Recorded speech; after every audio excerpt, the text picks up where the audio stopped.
회사에 세 가지 분류의 상사가 존재한다.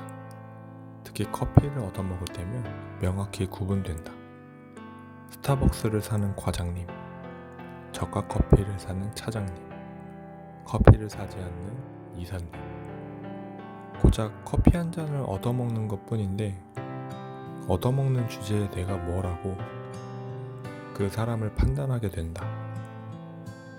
과장님 최고. 물론 모두 감사하고 좋으신 분들이다. 그럼에도 난 아무렇지 않게 비싼 커피를 사줄 수 있는 그런 사람이고 싶다. 그래서 가벼운 지갑을 보면 마음이 무겁다.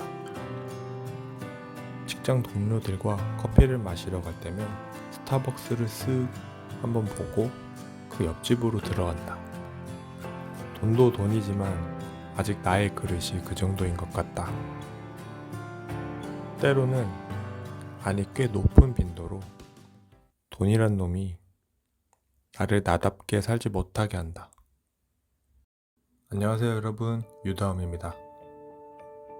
이 5만원짜리를 들고 커피나 밥을 사 먹을 때 메뉴판을 뚫어져라 보면서 만원어치에 벌벌 떨 때가 있는데요. 그래서 엄청 크고 가치 있는 것처럼 보일 때도 있지만 한편으로는 아주 작고 사소한 종이 쪼가리에 불과하다는 생각도 들 때가 있어요. 책을 살 때나 교육에 들이는 돈은 거침없이 쓰는 편이거든요.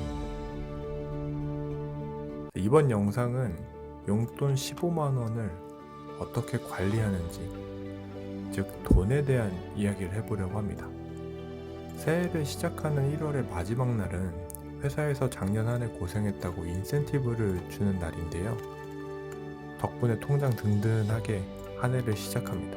경제활동을 한다면 혼자 벌어서 혼자 쓰시는 분도 있을 테고, 혼자 벌어서 둘이 쓰시는 분도, 저처럼 둘이 벌어서 둘이 쓰시는 분도 있으실 텐데요. 여러분들은 월급 관리 어떻게 하시나요? 전반적인 돈 관리는 와이프가 하고 있고, 저는 용돈을 받아서 생활을 하고 있는데요. 저희 집 돈 관리 구조는 이렇습니다.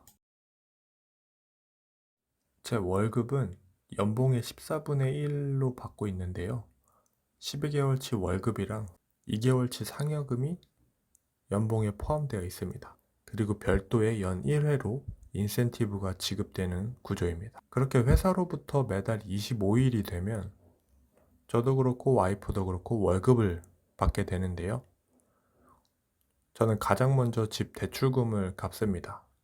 그리고 공동저축통장에 둘이 합친 월급의 70% 정도 되는 일정 금액이 되도록 돈을 넣습니다. 와이프는 공동생활비에다가 일정 금액을 넣고 그 돈을 관리하고 있습니다. 저축용으로 들어간 돈은 예금 적금에도 넣고 파킹용인 CMA 통장에도 넣고 투자용으로 갖고 있는 증권계좌에도 들어가고 기타 투자를 위해 돈을 운영하고 있습니다.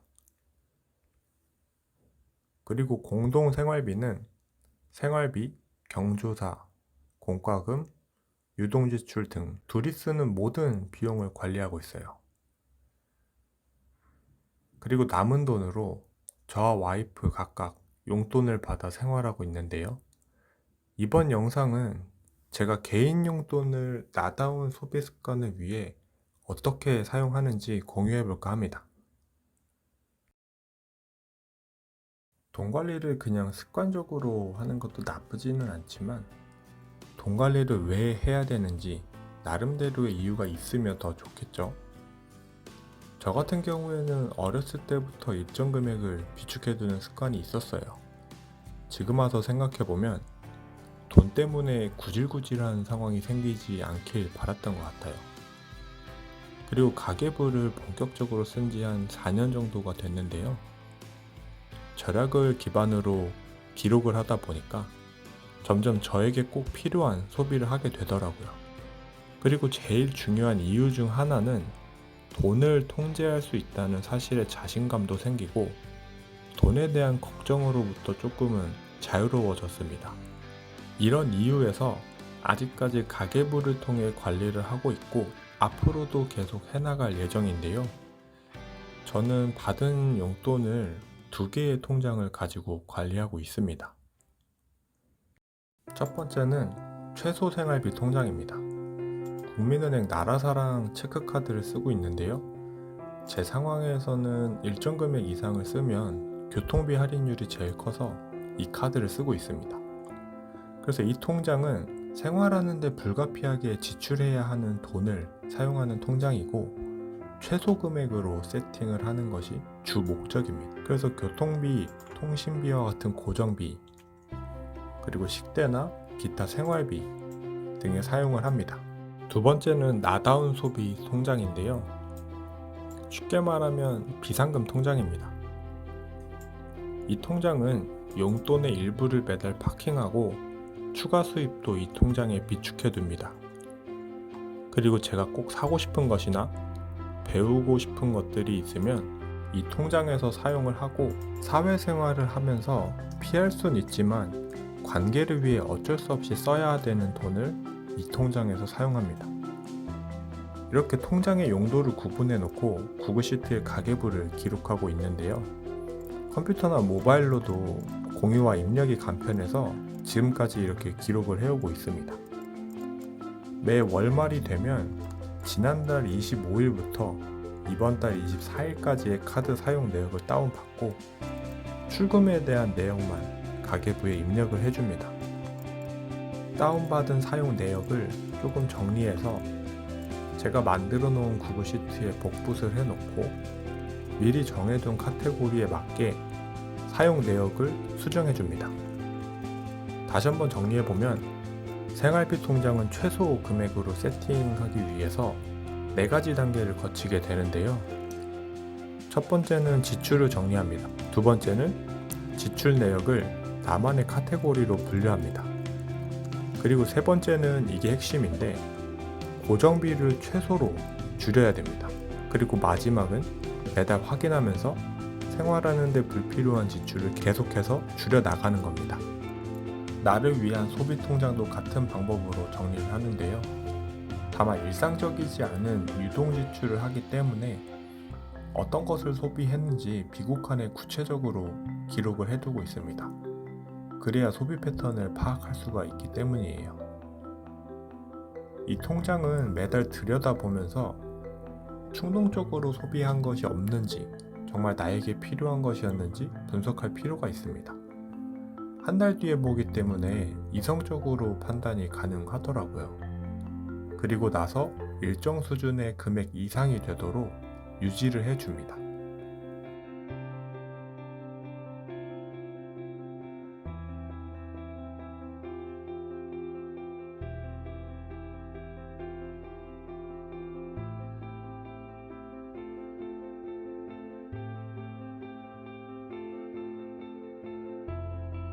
저는 이렇게 구글 시트에 기록을 하고 있는데요.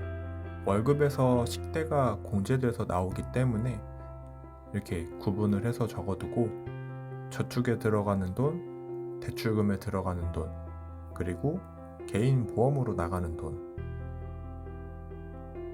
매달 용돈인 15만원 중 13만원과 비상금 2만원을 분류해서 입금을 해주면 월급 통장의 잔고는 0원이 됩니다. 생활비 통장에 들어온 13만원은 보시는 것처럼 내역을 입력하면 자동으로 합산이 되게끔 만들어 놨고 제가 자주 사용한 것들에 대한 카테고리도 분류를 해놨습니다. 이달은 희한하게 통신비가 지난달 말일과 이번 달 중순에 나가면서 2달치가 잡혀 있더라고요. 이렇게 해서 한 달 동안 총 지출한 돈은 15만 3,802원인데 통신비 중복을 감안하면 100원 정도 초과 지출을 했네요. 이렇게 얼마 안 되는 금액이지만 자신만의 기준을 세우고 그것을 지켜나간다는 것만으로도 성취감을 얻고 있는데요. 내가 돈을 통제할 수 있다는 자신감이 생기고 나는 돈이 없어서 못 쓰는 게 아니라 정말 나에게 필요한 곳에 쓰려고 모은다는 생각을 하니까 마음이 한결 가벼워지더라고요. 그리고 무엇보다 건강한 돈 관리를 통해 나다운 소비 습관을 만들어 간다는 게 좋은 것 같아요. 건강한 소비 습관을 바라고 계신 분들에게 이 영상이 조금은 도움이 되길 바라며 이만 마무리하겠습니다. 남은 설 연휴 잘 보내시고 새해 복 많이 받으세요.